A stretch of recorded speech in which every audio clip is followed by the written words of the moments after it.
Hello everyone, and welcome back to another Raiders video. In this video, I'll be my Raiders-Lions game preview, so let's get into it. The Raiders have a tough game against the Lions after coming off of 3 very winnable games, winning 2 of them, even though it was not a very, good way to win those games. Did not play well in those games, and of course they lost to the Bears. So, not a very good time right now in Raider Nation, being 3-4 and looking as bad as you've looked. But the Lions, same thing with them. They're 5-2, but they came off a really bad loss. Now, something I want to allude to really quickly is that the Bills also came off a really ugly loss in week 1 and absolutely destroyed us. So I'm not going to sit here and say something, dumb like the Lions are frauds and they're not going to be good this year. The Lions, I might actually prefer if they lost or, lost in a closer game or just won against the Ravens. Because now they're absolutely pissed off, and a pissed off Lions team can absolutely destroy us like the Bills did.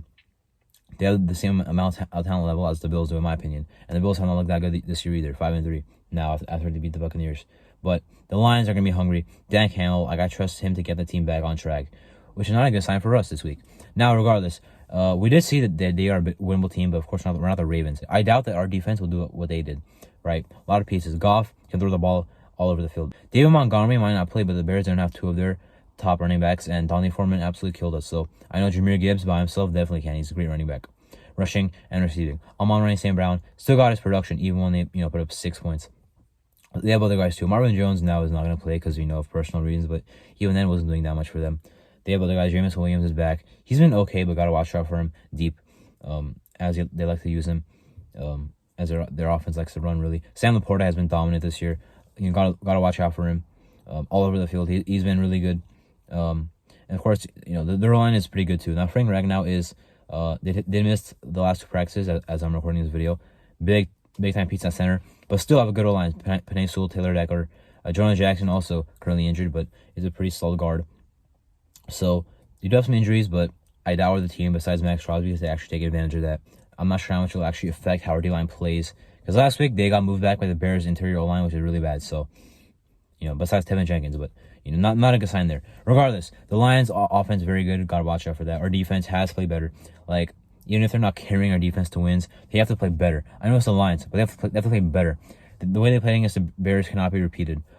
This staff has to show they can actually make adjustments. You can't go into this in the next week playing as bad on defense as you did the last week, especially when you just played well before that. We already know our offense can't adjust that well, and the Lions' defense is not exceptional, but, I wouldn't trust us to move the ball on them. We're not going to run the ball to Josh Jacobs. Well, I can say that right now. Now, we can say that for every game. So it has to be our passing game. I think Garoppolo can get us down the field, yards, all that type of stuff. He will be playing yards, all that type of stuff. But can we actually score in the red zone? Because our defense, isn't it even if we play solid, that solid will still result in the Lions scoring about 25 points, 20 points. I'll take that, but our offense has to play that well. If they play the way they usually play, we're not going to win, because the way they usually play is on their 20 points. And I'm not gonna sit here and say that they're all of a sudden gonna play better. No, I would doubt it. I think the Lions are probably gonna win this game. I think our offense will play bad again. Our defense, I don't know. That's what I'm skeptical on. But their offense is very good anyway. Our offense can at least take advantage of the fact that they have injuries in the secondary. No more C.J. Gardner-Johnson. No more Emmanuel Mosley. Jerry Jacobs has had a nice year at corner for them. They have Cameron Sutton. He's pretty good for them. But gotta take advantage of some of these secondary pieces that are out. I'm gonna repeat what I said last week. They don't have 2 corners that can cover Devontae Adams and Jakobi Meyers. You can say the same thing about a lot of teams, but even then, we can't get points based off their production. Last week combined, they had over 100 yards, a touchdown, 12 catches or 14 catches combined. That's great. We had 12 points, and our final touchdown was without Devontae Adams even on the field. So these guys have to actually get production and we score. Devontae Adams against Pittsburgh, we remember that, right? 172 yards, 2 touchdowns. Jakobi Meyers had a nice game himself. We had 18 points. So that's the thing with this offense. We can move the ball down the field. We can get yards, at least passing. We can't score in the red zone. We can't win these games when our defense needs us, which is what I'm concerned about here against the Lions. I don't care how much we move the ball. Are we actually going to score? And right now, I cannot confidently say that we're going to. With 7 games, we have not proved that we actually could. So that is why I'm worried about this game. And the Lions are a very good team, obviously, having a big part to do with that. Because against the Bears, I thought we would play bad but still win because they're a bad team. The Lions is not a team that can have it against, especially with how he played against the Bears. So at least adjustments have to be seen, because the Giants after that are a winnable team. The Jets, actually, they're a team we should beat. The Jets are a winnable game. I'm not really sure what type of game we're going to get on Monday, which I feel like is usually the case with the Raiders. But I'm hoping for the best. We have a reason to be excited playing on Monday Night Football against the Lions, a team we don't play often. Obviously, last time was 4 years ago. a pretty crazy game. But hopefully we win. It'd be a huge win, huge win. You know, like if the Lions drop 2 in a row, then you know there might be a conversation about how they're actually frauds. But I don't anticipate that to happen. I think they're actually a really good team. The Ravens caught them off guard, but like it's gonna be a tough game. Looking forward to it though. Hoping for the best.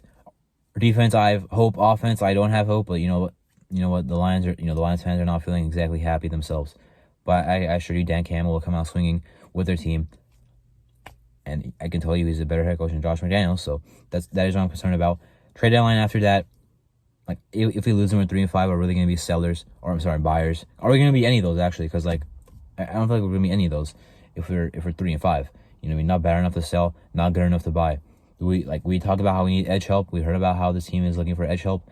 Are we still gonna look for edge help after we're down, or after we're 3-5? Maybe in free agency, but not in the trade market. So hoping for the best. Renfrow could be his final game with us, and we'll see how it goes. Anyway, that was my Raiders Lions Week 8 game preview. I'm Arto, and thank you for watching.